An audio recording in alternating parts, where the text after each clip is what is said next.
of Reform UK comments, and she joins us now. Marianna. Thank you so much. So have you been spotting comments repeating the same thing popping up on political social media posts? Are they real people or fake accounts? Well, I've seen this on my Undercover Voters feeds. The Undercover Voters are 24 fictional people I created based on analysis from the National Centre for Social Research, and they all have online profiles.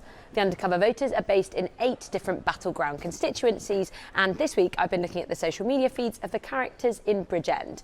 Let me tell you a little bit about them. So, we have got, our first is Gavin. He's a right-leaning voter in his 60s. We've got 72-year-old Elined, who's a left-leaning Welsh nationalist. And we've got Lily, who's 18. She's much more into Taylor Swift than she is into politics. Now, what's been interesting to see is how comments on political posts recommended to Gavin have repeated this phrase, vote reform, whereas on Elined's feed, there have been lots of these allegations that those comments saying vote reform are actually bots or not authentic accounts. I haven't seen comments repeated like this about other parties, so I identified dozens of accounts that could look fake or inauthentic. For example, with an anonymous username, without a picture, no followers or real friends, reposting the same phrases or pushing divisive content. One was called Gen Z Bloomer. This is their account, and some social media users suggested the account was based abroad, or maybe that it was a parody.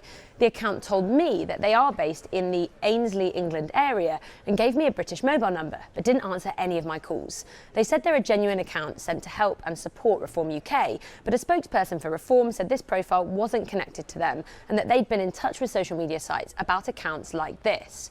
I spoke to other real users behind these comments, including, for example, Martin, who wrote this. He told me he's just fed up with MPs and he wants to vote Reform. So what have Reform UK said about this and the social media companies? Reform told me that they're delighted about the organic growth of online support and said people wrongly think Reform UK supporters must be fake, but they also said some accounts are lying about who they are. I spoke to all of the social media companies. Meta says it doesn't allow users to create fake accounts or engage in inauthentic activities. TikTok says it aggressively counters interference. And X told the BBC it removes accounts manipulating the online conversation. Marianna, thank you very much. Marianna Spring there.